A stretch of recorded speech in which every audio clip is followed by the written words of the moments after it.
Okay, so today we're joined by David Michael Frank. New song "So What" is out August 11th, and you're also going to be headlining the private party tour starting this October, which I have a million questions about. But before we get to that, you're like a fresh face to us, right? Okay. We did like a soft deep dive where we watched like 30 to 50 TikToks to kind of like familiarize ourselves. Okay. Checked out a handful of covers, but before we get going, what are three things we should know about you before we get to know you? Okay. Um, Three things. Yeah. I'm glad you saw like 30 to 50 TikToks. I've been making YouTube videos since 2011. Oh Uh, shit, I haven't seen a single one of those. Are they that are they dramatically different? I have been ever changing the techniques to how to properly monetize and make a living as an artist and stay whatever relevant and in those worlds, while also progressing as a musician, artist, producer. I play multiple instruments. I'm sort of like uh, I've been around for a little bit and I haven't given up yet. Kind of a guy. I feel like you have no reason to give up. As far as I can tell, on TikTok alone, you seem to be doing just fine. Sure. And I guess another thing that'll come into if you want another thing is, Yeah. yeah, I play a lot of instruments, but I don't have a manager. I don't have a team. I literally do everything myself, to the videos that you're watching, to the mix that you're listening to the instrumentation, to the shirts that I run in my own merch store out of my studio, to the Facebook ads that I run. I do everything myself. And I'm an entrepreneur of an artist that really is just in love with connecting with people through music and didn't want to get a job. And so I am fighting for the dream. Go How ahead. much pride do you take in all of this being DIY? A lot. I think I've worked with people for many years, and there is an element of sort of like feel like so many people I know that were huge like YouTubers, and the sort of an element of the bigger you are, the harder you fall. And I've never had an opportunity to be like big. I've always just been like fighting for sustainable. And I appreciate every single view or person or subscriber. You might see 2.2 million or whatever, but I am not numb to the fact that that is like a person. And if I have one person with my lyric tattooed on them and they feel a little less alone in the world because of my music, I know that, and I don't take it for granted when it's with those numbers. And I'm going to keep fighting for the dream to make those connections and connect with as many people as possible. Yeah. I'm going to challenge you on this one. Do you know the exact number of people with your lyrics tattooed on them? Or can you only give a rough estimate? If I had to give a rough estimate, I'd say it's like 20. That's not bad. That's strong. That feels strong, to be honest with you. I'd take that. Well, when we talk about private party tour, we're about to make that number a lot bigger. So I was going to get to this later on, but part of the private party tour is that you hired artists for every show. Is there like a subtle, intention of what you'd like people to do when they get tattooed? Well, I mean, you skipped like how the tour. No, I know. There's like tour? a million things. Like I literally went to the last question I wrote about it. So we're gonna talk about tattoo artists. Sure. Yeah, that on my end, there's a lot of logistics that go into that. We skipped so much, but some of them we'll get to it.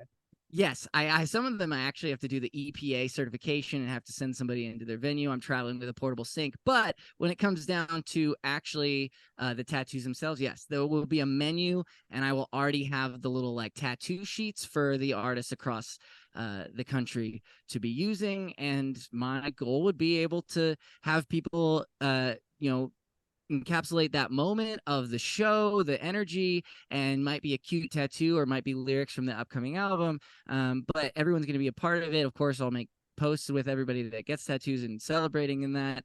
But then it's going to be sort of a memory that goes on forever. And then beyond that, I want to employ the tattoo artists, have them make more money than they would at a regular day at work, and like be a part of something fucking cool. And then the next time I do this tour, it won't just be a few hundred people, maybe it's 1,000 people or thousands of people. So let's keep building it up. So like in your mind, you'd almost like institutionalize it if it went well. Yeah, I mean, I think this, I mean, oh God, we're skipping so much. No, I know. Okay, all right. Let's reset. Can you give us a soft pitch on the private party tour in your words? Sure. So you've heard that I've been making music for a decade. I watered down a lot of who I was to do covers to try to like be financially sustainable, right? And I covers are great. You get to like work on your skills and you get to like learn something, and it's a safe way for someone to hear your voice and your style and then decide to trust that artist or not. And then once I have their trust, I can say, hey, by the way, this is a song that means something to me. Check it out. So when the beginning of this year hit, I knew, look, I have been neglecting a big part of my identity, which is my songwriting, for a long time, since I like had a band of 4 guys and 3 guys and 2 guys, and then I was the Brendan Urie to my Panic at the Disco of myself. I was still doing the cover thing. So I have written a ton of songs I'm very proud of, and I decided I'm not gonna spend my mornings being like, dream on, or whatever the hell bullshit I'm gonna sing, excuse my language. I'm not gonna just come out and be like, hey, I'm gonna make a viral video today or whatever. I'm gonna just pour my heart into making original music. So at the beginning of the year, I only did that every day. I maybe reposted old videos. You probably saw some reposts, but I just have been doing, I have a whiteboard of 23 songs that are like at the finish line, right? And so what is the first one? And I wanted to tour, and I had like a handshake thing with an agent who's like in the industry. And if you know or you don't know, to get a show at a regular venue, you pretty much need an agent. You need somebody who's going to go and apply for all of those venues. And they can do that. And then the offers that, they pass that offer down to me. So an artist at my level, that by the time I would get an offer, if I get an offer, it is really, really financially acceptable. Like I will lose money to tour, and you see it even on bigger levels. If you watch a lot of YouTube videos, it's people are starting to expose that, like, for example, if you hired a bus, it might cost you $100,000 for a month, and if it comes down to an actual venue, the promoter's going to take $1,500. What do? They like get the opening acts and they print some flyers. The venue might take the first 1,000, and then it might be a 60-40 split or a 70-30 split to someone like me. So if I'm headlining and I sell out, these are real numbers, and I sell out 275 capacity venue, I might walk out potential $2,200. Okay, 275 sold out. I might only have $2,000. Now you got a band, you might have a bus, you might have a crew, you might have all those things. But that's if I'm headlining, and I don't have enough respect, or maybe the agent didn't have enough respect to get me headlining. So I was getting opening act spots that were nothing. Literally like, hey, we'll give you $50 to play this show or to play this tour or show, and you can sell your own merch, but you have to match our merch prices, and you can only have 3 items. So when it came down to this, I had all of this music. I wanted to get on the road, and I tried for summer. Actually, I tried for spring. I tried for summer. I tried for fall, and fall was getting away from me. And I was begging this agent. And every tour that came out, I was sending screenshots of like, hey, this tour was just announced. My agent would go to them, and you would ask, and he was getting me nothing. So now I'm like, what do I do? So I came up with an idea that I truly believe no artist has ever done, and I truly believe might actually expose all that money that disappeared if I decide to like speak on it. I think it could change the game for artists at any and all levels, because that money withheld until the end of the show that you literally still have to send your TM to go in and like get that money. You might play a show for 275 people and $10,000 might straight up disappear. So what I decided to do, with my wife's permission, because it's fucking stupid, excuse my language again. A lot of financial like leaps you've been taking here. I'm definitely following that thread. Yeah. So this is like I'm not Mr. Beast, because I'm not, but I'm Who is? Exactly. But to me, this is the biggest thing I've ever done in my life. This is like literally more money than any of my cars. So I got my wife's permission to, we have 1 car and an RV. I got my wife's permission to put about $1,000 a venue on a credit card. And I bought 24 venues across the United States. And now I was in the red. And I was like, holy shit. Okay. Flyer, Eventbrite, let's go. And I didn't make it. I had to pay my credit card that first month, but by the end of it, so anyways, I got the venues, which was not easy. It was each city involved, you know, where would I be playing? So these venues are venues from what you would find for a traditional wedding venue, or some of them are like old churches. There's a lot of really cool production spaces in every city. There's like places that are specialized in either like great lighting rehearsal or great lighting filming for television and studio. And even if you were like a business looking to do like a private party, there's so many warehouses and flex spaces and event spaces out there that are like $150 an hour to like $350 an hour. But like I said, it scales up. Like if I were to spend like $450 an hour, I could get like 1,000 capacity warehouse, right?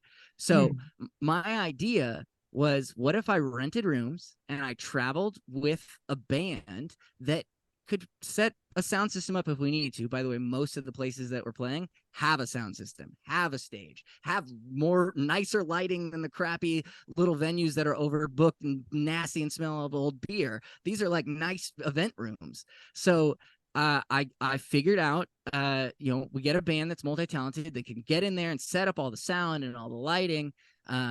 My interface that I was trying to figure out, that also works perfectly for a multi-artist show because it's got the 32 inputs in and out. Anyways, personnel is one thing, sound, lighting, crew, and I knew people. I have fans. I have toured the US 9 times. I've toured Europe twice. I knew people were going to turn out, but I did have to take a risk on myself, which was to get 25,000 new Southwest Airlines miles. And those were all support slots before, right? You haven't headlined before? I've never headlined. Okay. I've been direct support on Against the Current's debut headliner. I was direct support. Oh, that's I've toured a lot for a while. These were all under bands. I haven't been a solo artist until literally a year ago. And so I nutted up. I did it. I scrambled. I put tickets on sale. To solve that promoter problem, I bought openthetour.com, and then I put out videos saying, hey, if you're an artist, I'm going to sell most of the tickets. I'm going to have a room full of people ready to go. They'll be lit. We'll get into the drinks and food and beverage in a second. They'll be stoked. I'm looking for just good talent. I want you to blow their mind. I'm not going to be all competitive and weird like a lot of people in the industry is. I want you to blow their mind before I come out on stage. So I had like 750 bands and artists and musicians come out and fill out openthetour.com. My friends would be like, yo, I'd love to play these shows. And I was like, sweet, please just go fill out this form. It goes into a spreadsheet and I can just look at the data later. So I have all these support people. And I did find a supporting act that's going to be on the entire tour, that they also will transport themselves, and they're going to give me personnel. Remember, I need people. So now, like, I need a door guy. Like, they're going to handle the door, and they're going to help with merch and all of those things. And I'm going to, you know, give them a great tour, and we'll do all kinds of cool collaboration stuff together. And unlike all the other tours that were always fucking me, I'm paying them well. So I hated how I was treated, and I'm not going to treat people in the same way that I was getting treated. So they actually have a percentage of profits on the entire thing. But anyway, yeah, this whole thing definitely feels like it's a product of your experience in the industry thus far. Oh my God, I've been so like fighting for this, but then like feeling like I'm alone in every step of it. So well, I mean, that's kind of how it feels when you want to like challenge any sort of like financial systemic system, right? Is that like to push back, you sort of have to get everybody else behind you. Otherwise, you really are just on your own.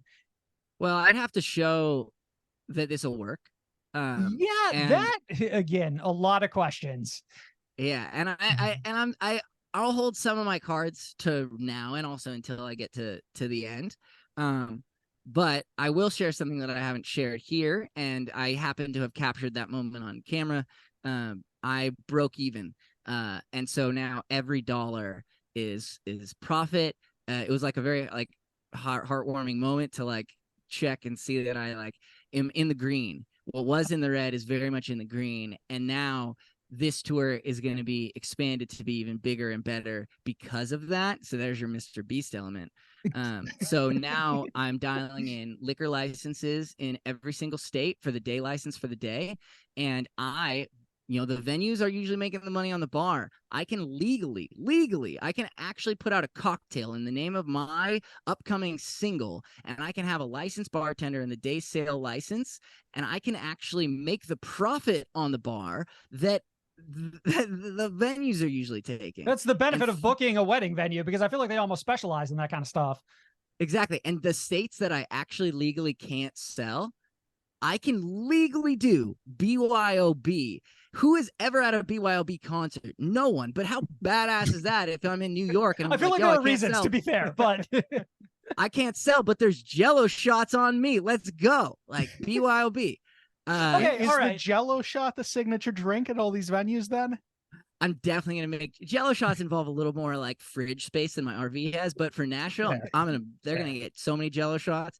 All right, so let's pause and let's sort of break this down a little bit. All right, so obviously you're trying to book tours leading up to this, and nothing's really working out. Why specifically is it hard for you to get your name attached to a tour, but easier for you to sort of justify on paper what you're doing now? Because I feel like this feels like so much more of a significant risk than it would be to envelop yourself in the system, where I feel like at least there are some safety nets. Correct. It's an industry of who you know. And oftentimes the tours that you see the other bands on are tours that are once you sign a deal with a manager or an agent, you're going to get the tours or the that are within that world. So if you sign with Blink-182's management or Fall Out Boy's label, you're going to go on tour with Fall Out Boy or Blink-182. You know what I'm saying? Right. That checks out.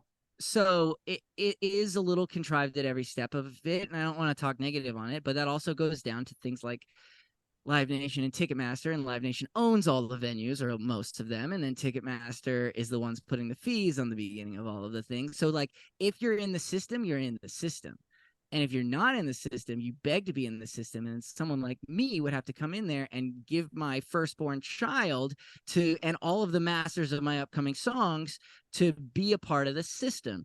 And got it. I have like a little leverage because I like make an income from the decade of Dream On, or if Miley Cyrus does the Wrecking Ball, I'll don't get undersell your naked. covers because they're pretty good. Oh, thank you. But I make a living as an independent artist, and I'm grateful, and I will give my Patreon supporters things that other people don't get, and an honesty and a vulnerability that other people don't get as well.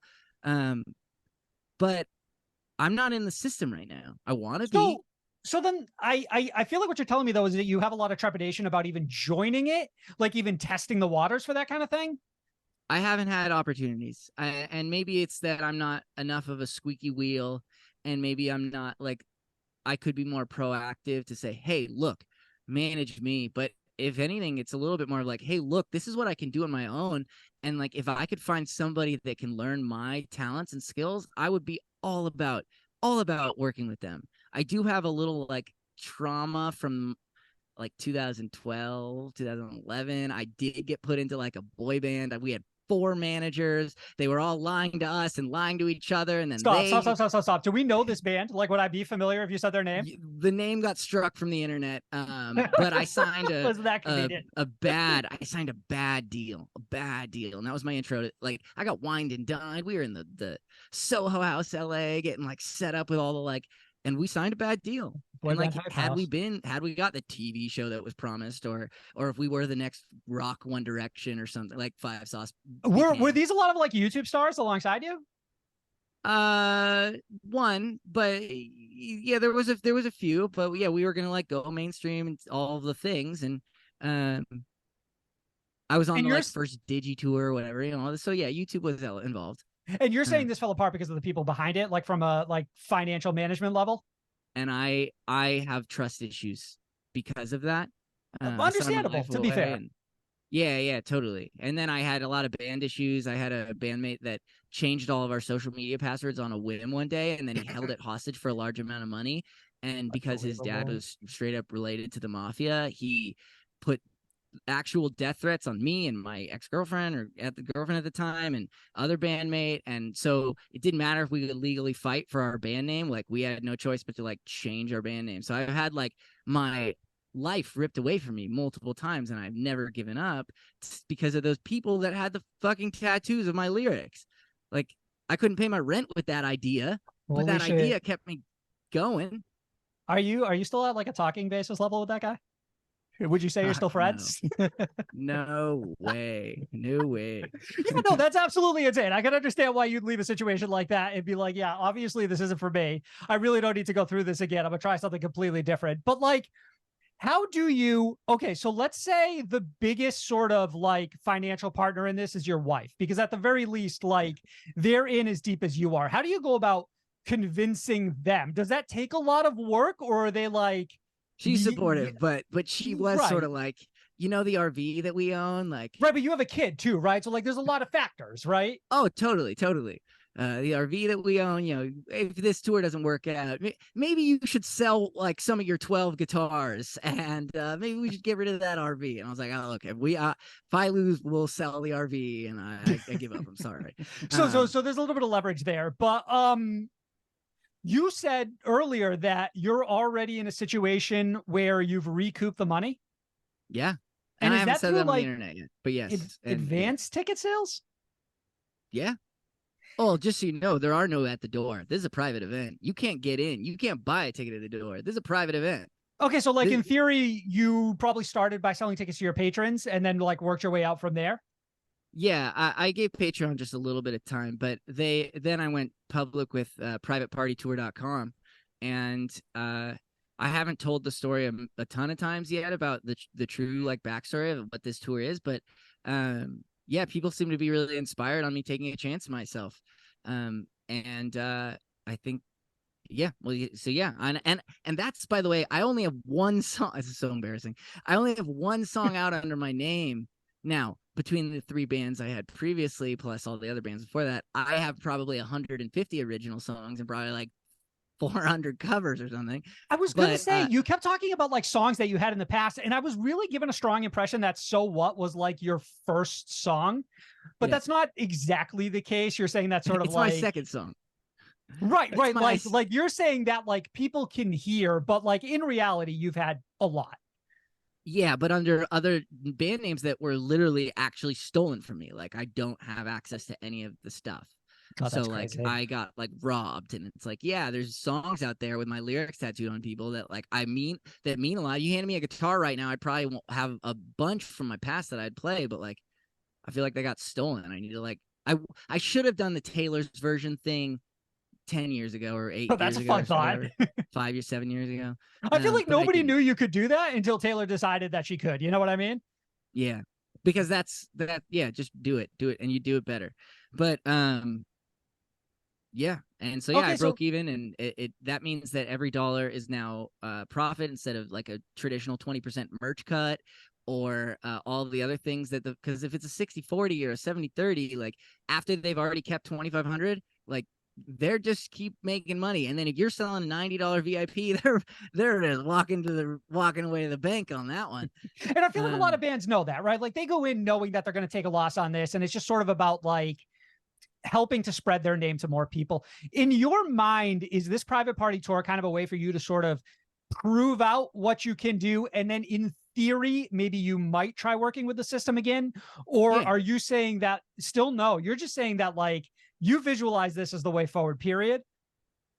I mean, to like, I'm not trying to like come across like I found like gold and like try to share that. Like, right, but you've already proven that like you're going to make a profit off of it, right? So like at the very level you said, right, financially this works. I got to get to the end of this thing to truly know, because, you know, I have different costs. I have like a different kind of insurance policy because of all of these things, right? Like I'm buying bartenders hourly, right? This is like not something that another normal tour does. And I'm going to pay my talent well, the other people playing.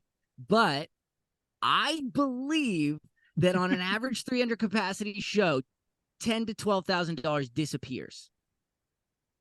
So multiply that times 24.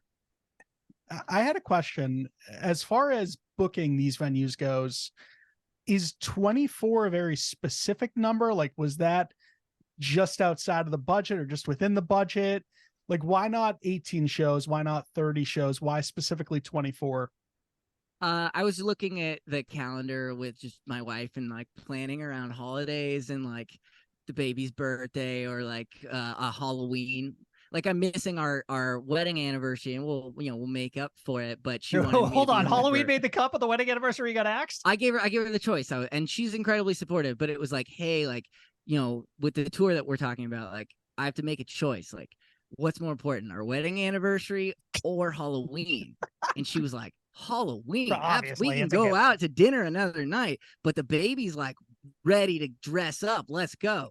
And so I was like, yeah, you're right. So essentially it's the earliest you could get on the road and the latest you could get off the road. Yeah, I get back right before Thanksgiving, and then it's like the holidays, and so like it's mostly a convenience thing. I had 23 shows, but then the Wisconsin people just kept complaining, and so I added one because I did have a convenient path to add another one. Pacific Northwest really wants shows, but it's not convenient right now. But after this tour, I will be fly ready, so I can fly anywhere, and I believe this idea works global. So not only do I think it works at a 200 capacity venue, I think it works at a 2,000 capacity venue. And I think if I have enough fans in South Africa or Australia or South America, which are big hubs for me on all of those, or London, I think I can just literally say, book a venue, put tickets on sale, buy my flights, and I know I will have the money already. I can have the money before I buy my flights.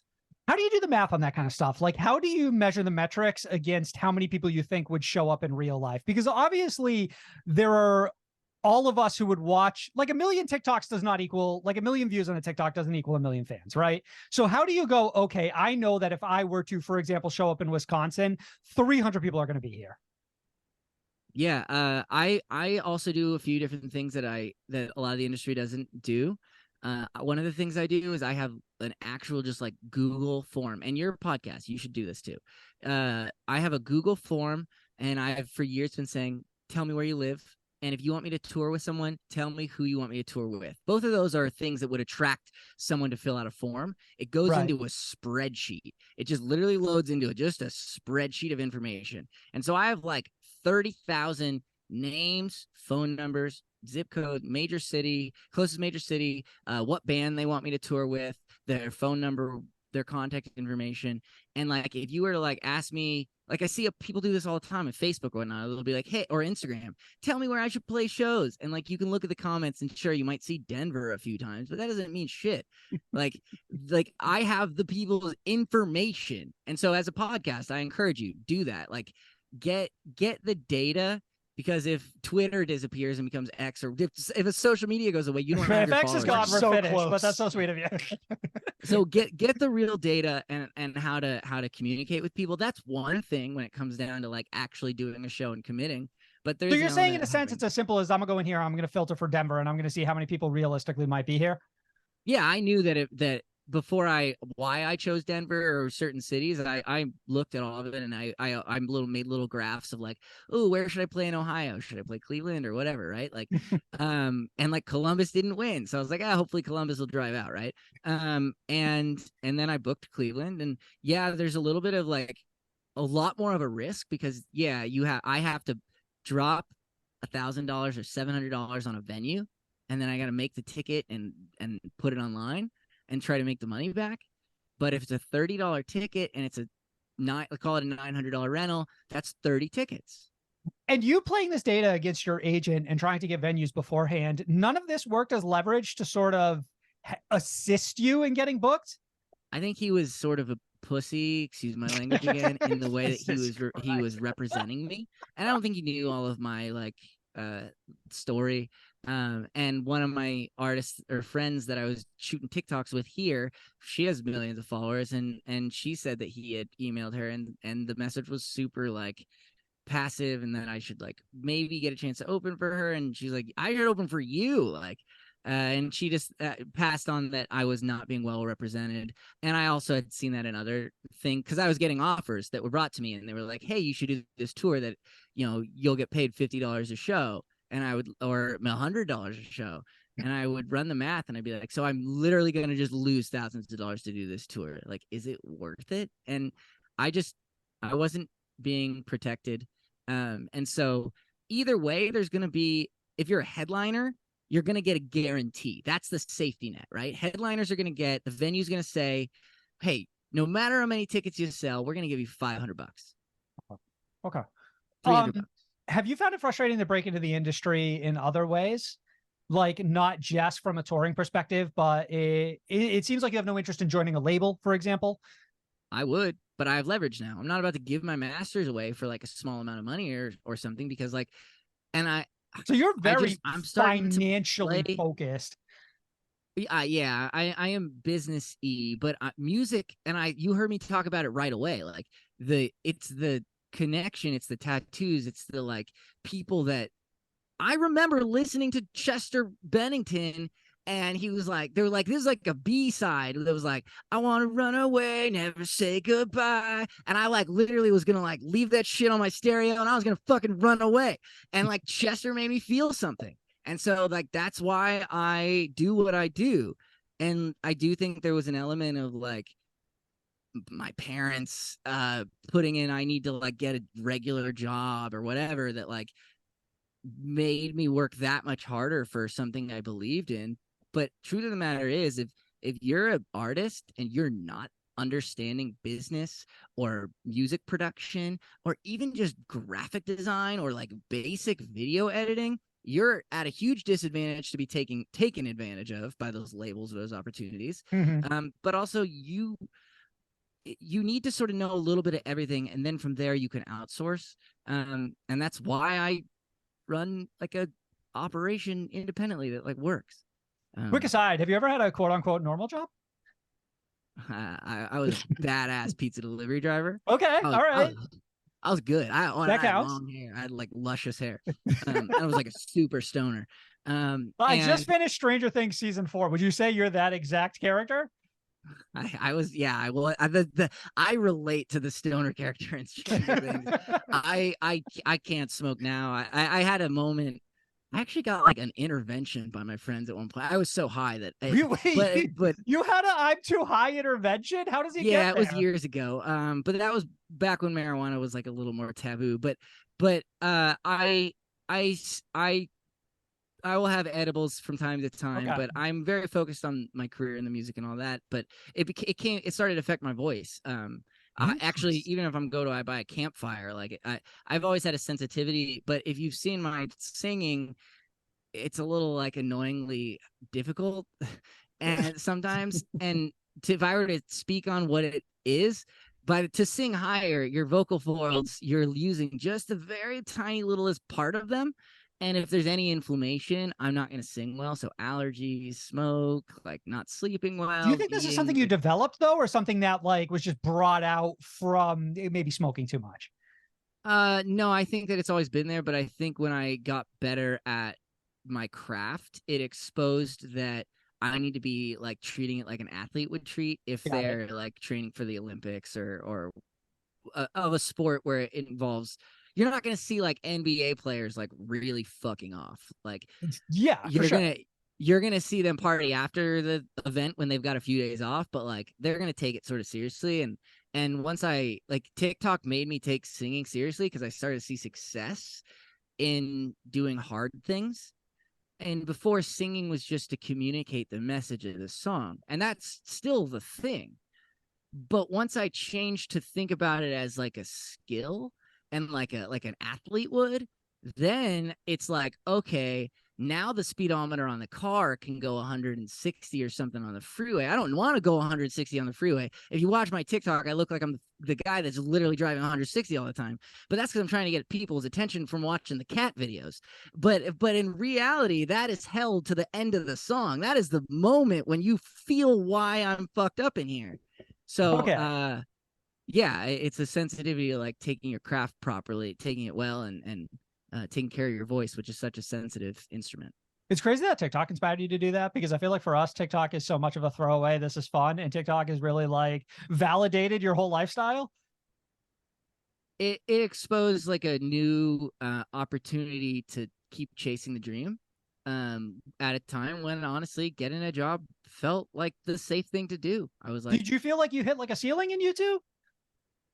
I felt like I wasn't getting anywhere. I felt I was watching my friends with millions of subscribers sort of like go into their depressions, and I was feeling there's this like dopamine thing the internet does to all of us, and it's really troubling as an artist. I know everyone deals with it. Yeah, I was maxing out, and you know, I still give a lot of thanks to my wife. She's a very successful YouTuber, but she encouraged me to make my TikTok not in the name of my band name that I was still holding on to one of my band names on. I was still Panic at the Discoing because I had some T-shirts with the name on it. You know, like I made. Funny it enough, in my Brendan name. Urie went out as Panic at the Disco, so like you came to that conclusion much sooner.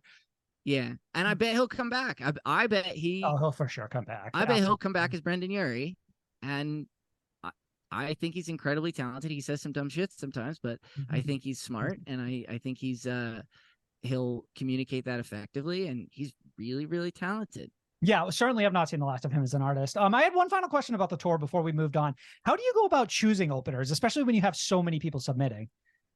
A lot of people. So, you know, I chose my one opener because I think they're going to be on the whole tour, and they haven't been announced yet. Right. So you're direct support.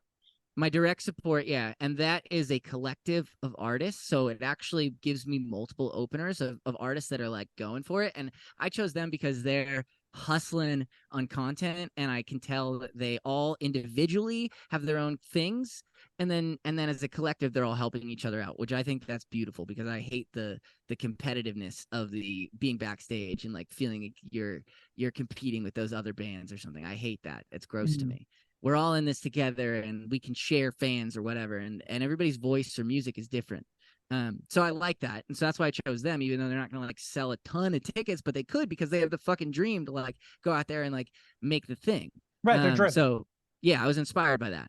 But then openthetour.com, you know, a lot of my friends, you know, are gonna have more, you know, potential or like social power, sure, but like again, like the shows are gonna like sell out, or like they're gonna be packed, and they'll might even have the free alcohol and food or whatnot, you know, so they'll be ready to go. So I'm not as worried about them selling the tickets as I am them putting on an incredible show. So I'm just looking for really great, unique talent, and I haven't gone through the submissions yet. So by the time this podcast comes out, I know you have a lot of music listeners. Openthetour.com. And the cool thing about the direct support having their own transportation, that meant that I don't have to put them in my RV. And you know what that means? I have extra spots in the RV. And you know what that means? Openthetour.com is not just open your local show. I will literally let you hop in the RV in Chicago, and you can play 4 shows or whatever, and I'll drop your ass off at an airport in Boston. And so you could hop on tour. I probably have 4 or 5 spots open in the RV. Yeah, that's neat for sure. So no tickets at the door. That's the private part. Yep. What's the party part? It's going to be a party, and especially with the like, well, also think about it. Like, these are sort of like the very first private party I had. And I made money. Okay, sorry. The very first private party I ever had was my bar mitzvah. I'm planning 24 bar mitzvahs around the United States. So it's a private party. And who knows, maybe I will get up on the chair and we'll do Chava Nagila. Are you playing a venue where you've had your bar mitzvah? No, I'd have to go to Seattle. It would be crazy to go back where you came up.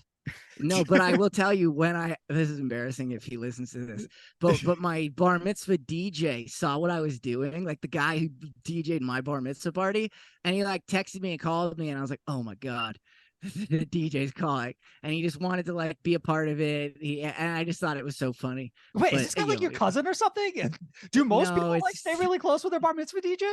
He's just always been around. I don't know. It's just one of those relationships where I was like, oh my God, I told my mom, and it's one of those things. So yeah, it'll be a party. So you have a tattoo artist at each show. I don't see any tattoos on you though. I have no tattoos, but I do have a branding on my ass. All right, so interesting. Is the plan moving forward to get a tattoo at each show? I'm not going to. No. Wait, do you have like personally you just don't want a tattoo? I can't believe I actually said I have a branding on my ass, and you both totally disregarded it. That's such a funny piece of information. All right. We'll get to Is it the TikTok logo? It was a school notebook from like college, and it got thrown into a fire, and it was my birthday, and we were all really drunk, and somebody dared somebody, and then I was drunk, and I said yes, and I remember like but first I gotta go pee, and I like looked myself in the mirror, and I was like, you can't back out now, you'll be a pussy if you back out. So I walked out there and I pulled my pants down. No, you would not be a pussy. You would be a normal fucking person. And this girl, like, she was really possessive. She wanted to be the one to brand my ass. I was like, all right, that's fine. She was also really religious, which is funny. And then she took my like spiral notebook coil out of the fire, and she put it on my butt. And then 5 of my best friends all drunkenly were like, yeah, I'm gonna do it too. So like I have this stupid little curlicue, and so do a few of my other friends. Oh, bro, so you're all like cult for life. Like you've all got the same marking. Yeah. It's like the groomsmen in my wedding. We all have like a weird butt cheek. But if you had to ask me which side it's on, 50-50 chance I'll get it wrong. I don't know. You know. I know you know. Yeah. So anyways, I don't have any tattoos. I could have sworn when I first said that, I was like, oh, you have a brand tattooed on your, not a fucking branding, which is insane. And would have been totally fucking normal for you to be like, yeah, I'm gonna take a pass on this one and I'm gonna go home early tonight. Y'all do whatever you want to. I don't have a tattoo. I'm like, but it means a lot to me. And maybe I will have the thing that I will do that for someday. Okay. But I know the impact that it means on people, and I know the impact that it would mean on me, for example. And that like the tattoo thing has meant so much to me. I don't know why. Like, no, I know what you mean, because like it took me forever to get one, and now I can't imagine getting another one because I'm just not sure what I would ever get. It was like I got it. You know what I mean? Yeah. And I guess what I was referring to was not the like me getting it as being a big deal, which sure, but the impact that somebody got my words, my story, my hurt, my struggle, and input and put it on them, that has sat with me as like the deciding factor to not give up on this career for like so long. I don't know how it's been so big. But no artist has had that same impact on you. Like there's no artist that you could look at and say, like a Linkin Park, for example, and be like, oh yeah, obviously these lyrics mean a lot to me. I could see myself tattooing myself. Yeah, I have a lot of artists that have been that for me. Yeah, I haven't gotten there with the tattoo, like maybe about my son or whatever, sure, but like I just hadn't had the thing. I mean, I don't know. I'm not scared of it. Like I got a branding on my butt. Sure. You know? Hey, like listen, I'm not forcing you. You don't have to get branded for me. Like I feel like now your fans are going to want to like push the bond a little further, and they're going to want to get like matching branded tattoos. I tell you what. That would be wild. How many likes on a TikTok or Instagram post for me to get a state of the scene branding on my butt? But what's your average like ratio? No, I you have to throw out a number. I have to throw out a number, not knowing like what the basis for like the. Well, I'll say like 20 then. Oh no. You're the one who has to set the stand. Like you're gonna tell me like where you average out. I'll say 500,000. You get 500,000 likes on something right now. I'll get a little state of the scene branding on my butt for you guys. Okay, all right. So it has to be our TikTok, and we have to get 500,000 likes. Yeah. All right, well, I've got a couple million on some like there's potential here. Like I could hit this number. It's like infrequent and the algorithm hates me, but it's possible. I mean, free tattoos for everyone at the not free actually, but tattoos for everyone at the private party tour. But State of the Scene podcast might have a little square footage on my. I'd be kind enough to let you get an SOTS so you could tell somebody it's something else and you wouldn't have to be embarrassed the rest of your life. Let's move on to covers. How in God's name does one stumble upon the idea to cover My Heart Will Go On? God, I don't. You have to know. Were you watching Titanic? No, there's a video of me on tour in like 2012 or maybe 2013, and we were doing an all-time low medley, and it was in E major, and I thought how stupid it would be to like add in My Heart Will Go On, and I did, and it's not good, but at that moment I did have like a little potential with my singing, and then we went right back into like Break My Little Heart right after My Heart. So you're saying inspiration just simply struck you in the moment? I've always, as I got better with singing, I was like, what's a song that I think would be difficult and would crush? And then I did it, and then that went like super viral. And so then, yeah, I made my own like pretty rocking, like decently heavy cover of it. And then, just did the cover contest, and I had thousands of singers. I like sang harmony and said, "You guys sing," and I had like 5,000 singers do my Heart Will Go On singing challenge, which was really cool. Did it spike at all with all the Ocean Gate stuff recently? Interesting. No, and it didn't even cross your mind that that's possible. God, my wife is my like trying to hold me back from getting canceled. I probably had like a joke. Is she in the room right now? Is she just out of frame? No, but look, there's that's like a real thing. People lost their lives, and like actually, she's been telling me to not make Titanic jokes. I used to make Titanic jokes before the like thing, and she was like, "So you're saying like she's saying 1927 is still like." So off limits or 1912? Like 1912. She holds me back on making even Titanic jokes, but it's okay. Listen, you're better off. In the end, you'll be better off. I promise. Yeah. It's all good. But no, I did not see any growth in that. No. Fair. But I do want to. I want to talk about that a little bit because you made it sound like that would be the singular cover you would play on this tour. I did say that. So it's fair to say that this is the cover that people attribute to you, right? This is the one you've had the most success with? That one, and then Heart Attack. That was also really big it was around COVID time, and I know people were all like freaked out. I know I was freaked out. And I did Heart Attack, and that went really wildly viral, and I did another singing challenge. And so I said I might do one, but I might do two. Who knows? Okay, that's fair. But my show is going to be all originals. Like I'm straight up, like I actually worked on my set list today. It's going to be like 15, 16 like originals that are brand new. Right. That all checks out. How do you go about picking something to cover? Is it spur of the moment? Is it whatever's hot? Because it seems like you have an incredibly diverse range, like looking at some of the compilations you've put out and what you choose to cover. That question has changed over time because remember, like I've been doing YouTube for a minute. So like if you go back, like my first viral moment, and that also is a big part of why you have to pivot as an artist, as a podcast, you have to pivot. I recognized that Miley Cyrus Wrecking Ball was the fastest growing video on Vivo. And I told my bandmates, I was like, okay, this is the fastest growing video on Vivo. It just came out. You go to a hardware store and get a rope. You go to like a workout store. I want you to get one of those big workout balls. And I'm going to sit here and I'm going to work on the track. And when you guys get back, we're going to shoot this video. And so they went, I worked on the track. We had a friend show up with a camera. And by the time they got back, the track was good enough to film to. And we took that workout ball, and it was a hot Florida day. And we took that, and there was a horse stable in the backyard. And we took that, and we went to the horse stable, and we tied up the rope, and we tied this workout ball right there. And I took my clothes off. And it was awkward because the camera person, like his girlfriend, like had just showed up. So it was one of those like, hi, nice to meet you. I'm like about to get very naked. Right. And she's like, is your ass branded or am I crazy? My ass was branded at the time. Yes.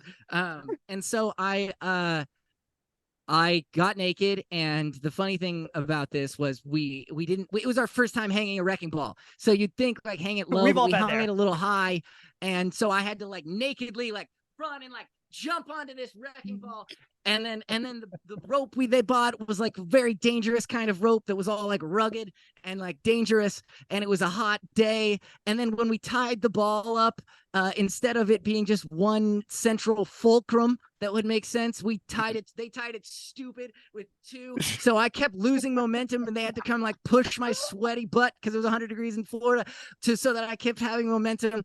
Anyways, we came out with a cover to answer your question. We came out with a cover of Wrecking Ball within 24 hours of Miley Cyrus's video, and it went worldwide viral. I was on Ryan Seacrest and Billboard and Perez Hilton. I was on the homepage of gay.net. I did not know that was a website, but I was there. Not surprising.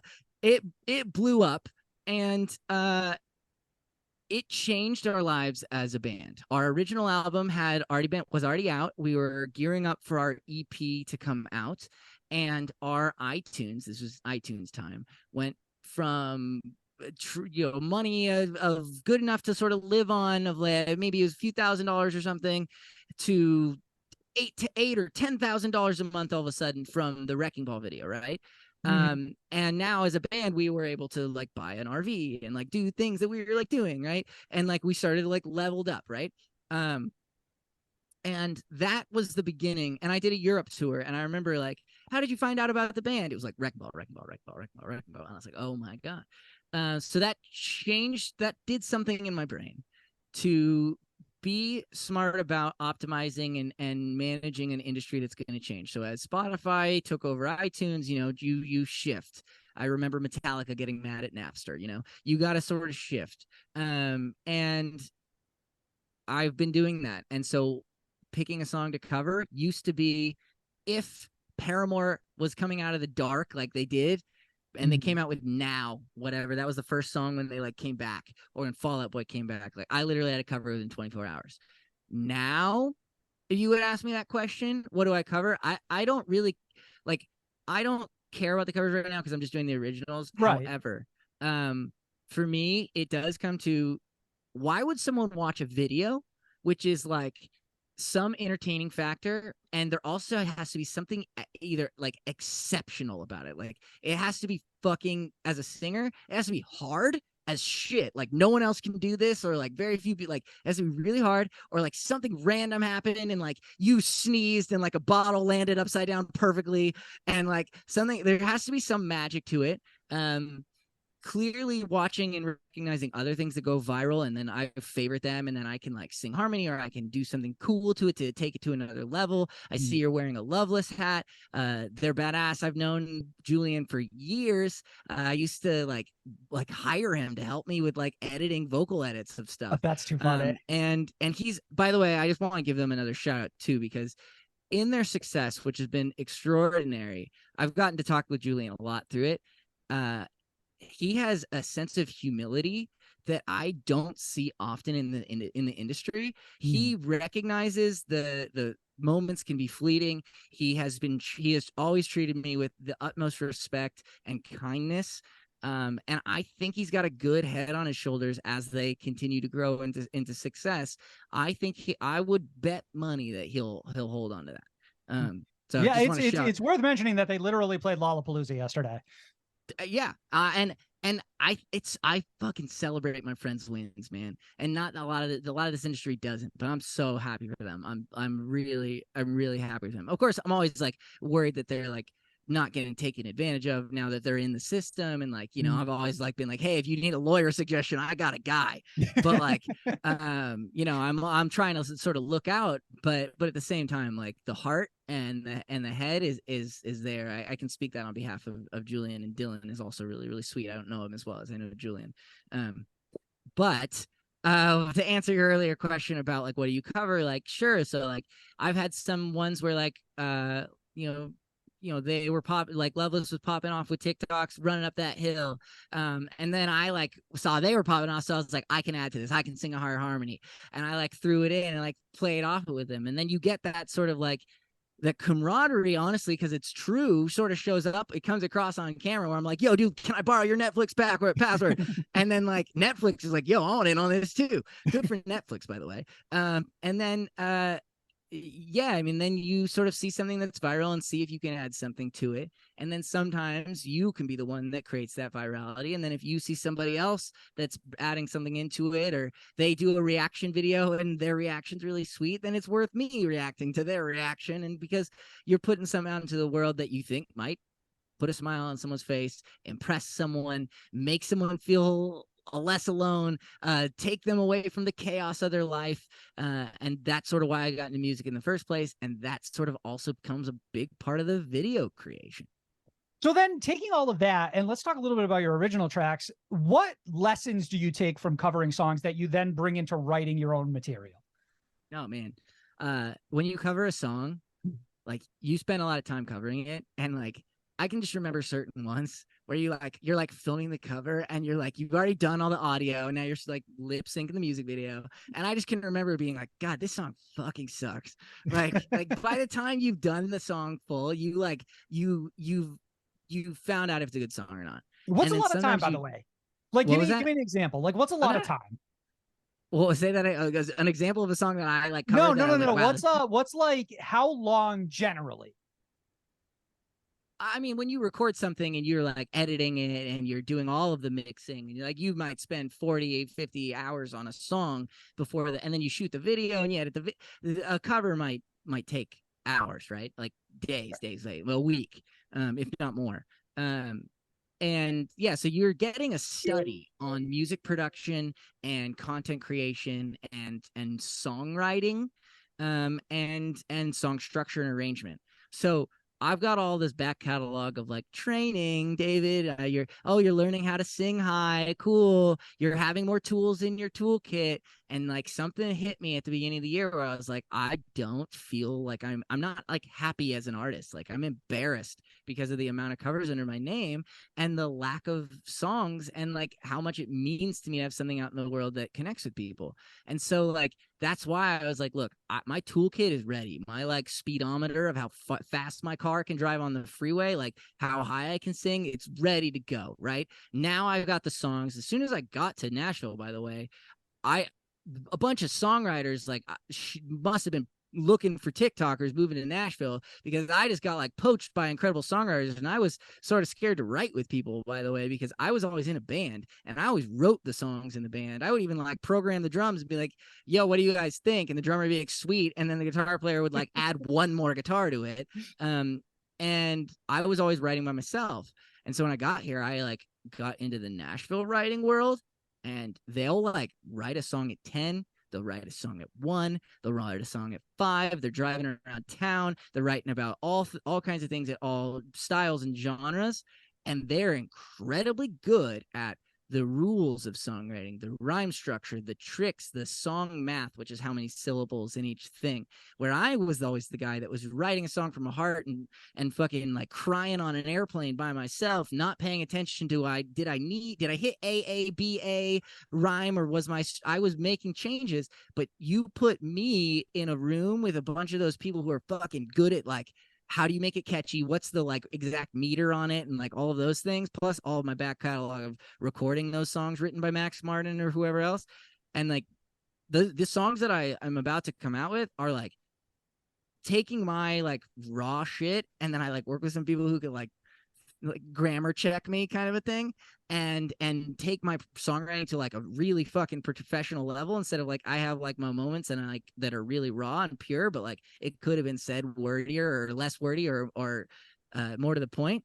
And the songs are I'm really proud of.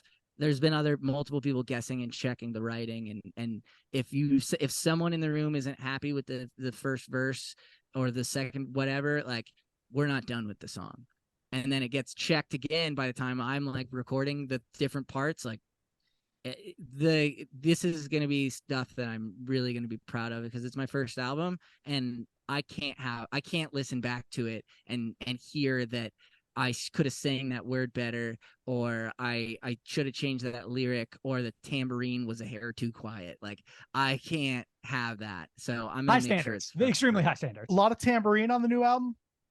I actually have always been a big fan. Like I save it towards the end, but like, yeah, tambourine on the chorus. And yeah, I'm a big fan. And when I moved to Nashville, there was this part of this house that was like empty, like the like unfinished part of the basement with like the rafters and whatnot. Like I took those rafters, I like poked a hole in a wall, like get into this room that was like the water heaters and all that. I built a recording studio that is my like perfect dream studio. Like a lot of the panels you're seeing, like this one up here, I've been carrying that shit around since like 2005 in like that one has been wrapped, because if that one you breathe it in, you'll just get cancer. Is this the hole in the basement that we're looking at right now? Yeah, and I built a recording studio. I built a drum room that if there's a tornado, it's the safest place to be in, and because it's a room within a room, and I insulated everything. I did the wood beams have a little rubber thing, and then on top of that, it sits a metal channel. So beyond the wood beams, there's now rubber and then a metal channel, and then the drywall is a drywall that's not the like super cheap regular shitty drywall. It's a drywall with 2 layers with an acoustic polymer between it. So blocks the vibration so that you can't hear the drums. And out here it's soundproof, and that room sounds fucking awesome. And like microphone companies, like, I mean, PreSonus gave me a bunch of gear, like my interface and whatnot, and I worked with some incredible mic companies, Loughton and Lewitt and whoever else. That room sounds fucking awesome. I can't wait for you to hear even So What. Like, I got a quote for a local studio, and it was very, very, very, very expensive. And I kept going towards finishing my studio, and I can't wait for you to hear the drum sounds. The guitars are with real amps. I'm an engineer in my like background, so yeah, I do digital sometimes, which is cool because you can play a guitar and it'll like envelop you in something that's abnormally awesome. But when you put a real tube guitar amp with fucking nice pedals, and you put good mics, ribbon mics, and dynamics, and blend them, I'm proud of the tonality of this record. All the things in my toolkit led up to this album. Everything, all the covers, all of the virality, all the songwriting, everything led up to this. And for the first time in my life, I was able to stop making fucking Dream On, and I was able to take a few months and focus. And I actually have like 23 songs that are like, all of them are pushing at the end. So, like, out of curiosity, So What was sort of labeled as like a for fans of Panic at the Disco and Fall Out Boy. Can we expect the rest of the album to kind of follow suit?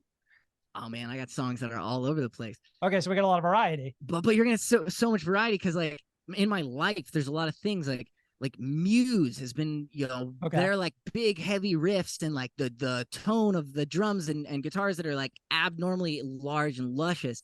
And then like I grew up with like in classic rock, of course, but then like Incubus, and like I had, speak of my stoner pizza delivery times, I was like really into Radiohead. So now you get this like weird element to a lot of my stuff.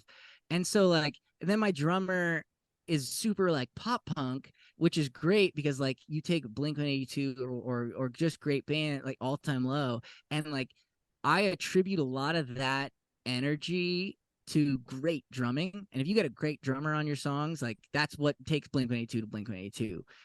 No offense, Mark and Tom, but like, but right. But that Travis was the Barker energy. is like an iconic legend at this point outside of Blink-182.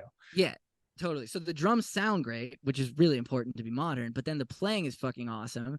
And I'm like a shitty drummer, but like I can talk drummer, and I'm a producer, so I can like, and I have it so like where I'm sitting right now, I was able to work out the songs that I wrote with a bunch of Nashville people. Like a lot of the demos they sent me or the work tapes of what we wrote, they were like super country. And so like I like took the songs that we like that were my like raw thing, and I have an eye line right here to the drum kit, and we would work out the basic guitar and riffs, and we would work it out together to get the map of the entire songs.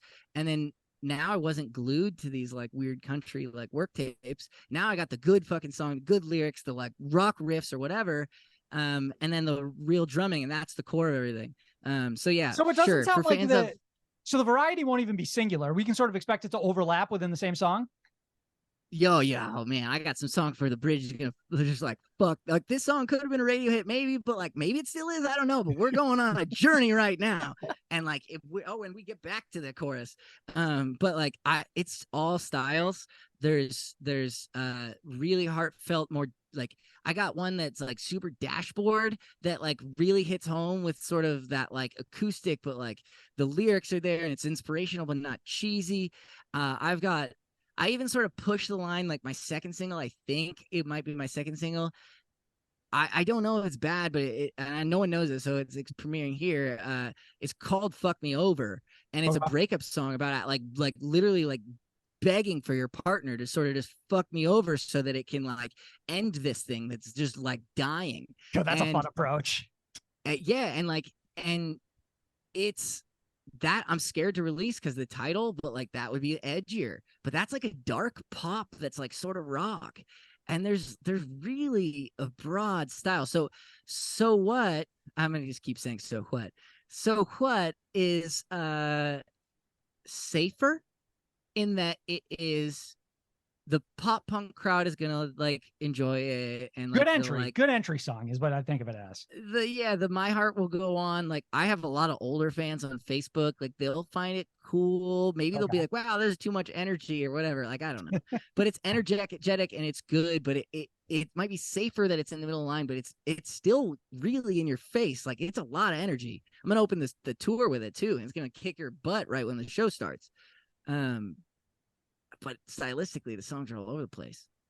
You said earlier that this year was like you intended to focus on writing original material, releasing that original material. How much of it was intentional versus coincidental? So you mentioned like moving to Nashville. Coincidence that now you have the opportunity to sit down with a lot more writers, build out a studio of your own, or was it all planned? Like, is this why you moved to Nashville? I was in LA, and if anybody's ever like in that time of their career where you want to move to LA and pursue it, I highly suggest it, because you go to a party and you're like, what do you do? And they're like, I'm a film director. I like do this and this. I love it. And like that is so inspiring to meet those people. So like if you ever consider it, I do suggest LA. But just it was not that long ago. We were all locked up in our homes, and my girlfriend and I got engaged on tour, and then we wanted to get married, and the world shut down, and so we tried to get married, and like we put a deposit down at a venue, and they were like, we don't know if you can have events, and like we like literally like had to plan 3 weddings to finally get married. So then we got married, and we got pregnant immediately. We went on a honeymoon in the Maldives, which was awesome. And then it was like, holy shit, where are we gonna live? Like, are we going to live in LA? Like, I was reporting MS-13 graffiti. That's the gang that kills you with knives. I was reporting MS-13 graffiti, like, MS-13 spray painted our wall again. I would text it to the city, and the city would come and paint it like immediately. They were on it. But like, and then we couldn't buy a house. We could, that shithole that we were living in was like 1,000 square feet. And it was like practically $1 million on Zillow. And so like was moving to Nashville a coincidence? Like, sure, all these things lined up out of like luck and timeline, but we didn't know where to go. We wanted to start a family, and it was that weird time of the world, and we considered Nashville. My family's Pacific Northwest. Her mom's Florida, but her dad is his dad's Illinois, but her dad's Nashville. Like, her dad played yesterday. Nashville shut the streets down for the Motor City Grand Prix, and he was playing yesterday with like Gavin DeGraw and some huge legends. But like when her water broke, he was on stage with Keith Urban and Maren Morris. Her dad is like the band. They play incredibly the Super Bowl, inconvenient of her to have a water break. Like, her dad's like so connected in the scene. It's like nuts. So moving to Nashville was an opportunity to like be, her dad would be here. He helped me build my studio. So super, super helpful and awesome to have some family. He lives like 3 hours away, but he's here all the time for his band. And so, yeah, Nashville seemed like the thing. So yeah, it was all coincidence. It all just sort of happened.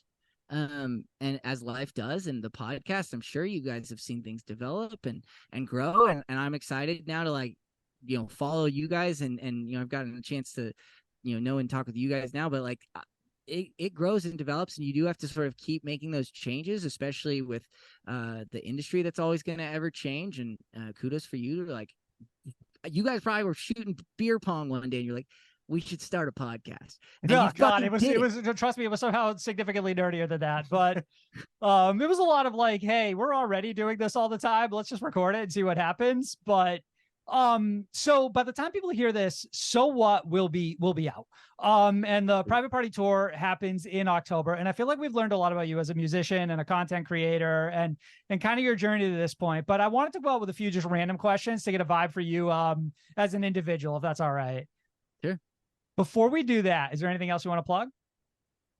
No, private party tour. So what? All the music, so what? just yes. Whatever. Nothing else I want to plug. Yeah, you could go ahead. And then, by the way, my offer to you guys: either you're ever in Nashville, you're welcome to stay here. I would love to show you the studio and the space, and happy to collab. So you're always welcome here in Nashville. That's very appreciate sweet of that. You can grill me. All right, we're gonna do some rapid fire ones real quick. Barbie or Oppenheimer? I didn't see either, but I'm gonna go Barbie. All right. Favorite restaurant in Nashville? Oh man. You said favorite restaurant, and my brain went to Tony Roma's, but Tony Roma's is nowhere. I'm the biggest Tony Roma. I used to like pay people like if they were on tour and they were passing by Tony Roma's in Idaho to like bring me Tony Roma's to like South California. Oh, so you were so addicted. Got it. Yeah, there's no more Tony Roma's here. So I don't have I do like hot chicken, but it like literally like sort of puts me in the hospital every time. But I'll go with hot chicken. I'll go party foul. I faint. It's a problem. What terrifying thing does Pennywise the Clown use against you? Did you somehow see like I have press pictures of me like holding a weird balloon. Wait, in relation to it at some capacity, or yeah, I was shooting pictures for the like private party tour thing, and my wife's like, "Here, we got a red balloon too, and will you wear this shirt?" And we face the opposite direction. So I have these pictures that are like the it pictures. I'll save it for Halloween. But no, I haven't seen it. I sort of hate scary movies. The Ring ruined my life, and now I sort of try to stay away from scary movies. Okay, so Girls Who Drowned in Wells would be your number one fear? Yeah, that movie sucked. Like that, like also ruined my life. Like, no, I'm out. Marcus, let's do a couple more. Go ahead. So again, trying to get a little more familiar with the individual. Who's on your personal Mount Rushmore for artists that you listen to? There's a band in Canada named Mariana's Trench. They're not like huge, but they're incredible. And if you listen to their album Ever After, it'll also change your life. And it's amazing. As a vocalist, Josh Ramsey is insane. As a songwriter, he's great. And he also, is in their band. He's like the one in the band that's like driving like a Lamborghini because he also produces and writes for other people. But his like claim to fame is Call Me Maybe, which, as we all guilty pleasure know, that song's incredible. But that's why he's like the rich one in the band. That'll do it. Yeah. So yeah, Josh Ramsey's up there. Brendan Urie is up there. And I grew up really playing a lot of guitar. I learned probably every Led Zeppelin song, so I would have to say Jimmy Page. I suck relative to how good I used to be at like 15 years old now. I focused on other instruments now, but I'd throw someone like that in there. Okay. All right. Final thing. And thanks again for joining us, David. We really appreciate it. No problem. Gerard Way and Patrick Stump are hanging from the cliffside, and you can only save one. Oh. Patrick Stump. Really? I'll give you a little bit why. Give me like a smidge why. Look, Gerard's important, right? Right, he's dead now, but go ahead. It's an understatement. He's important. I'm not gonna. You let him die, but yeah. He's just. I can't answer that. What an insane thing to say. Gerard Way is important, but Patrick Stump is more important, is where we're getting, right? Oh God, now it's gonna be mean. Look, I think Patrick Stump might still be. I think this is so hurtful to say, but I'll just say it. I don't. All right, listen. Only say what you're comfortable with. I think Patrick Stump still might very much have his best work yet ahead, and I don't know Gerard Way, and I know that he also does a lot of things. I don't know if his best work is still to come. He set a really high bar for himself. So maybe he hit his peak. I don't know. It's like a backhanded compliment is kind of where you're going with this. I would be willing to bet that Patrick Stump hasn't hit his peak yet. Interesting. Now, do you mean like with solo work, Fall Out Boy in general? Yeah, he struggled a little with the solo work. I liked the pop, soul something. I like soul funk pop. Yeah. Yeah. I liked it. And I think he's a great writer and super talented. And I love what they do with the band being able to change up their styles. And I think that he as an artist force and in music, I think he's still got a lot of potential. And I think Gerard Way does too, but he's got a lot of demons, as we all do. And his, I think, sometimes get the best of him and it sucks, but he's also such a great artist because of that. And so that's why you get all the comics, and that's why you get he's like, yeah, there you go. That's my answer. Well, that's Hopefully a fascinating answer, to be honest. Thanks again, David. I really appreciate you coming on. Thank you. It's an honor.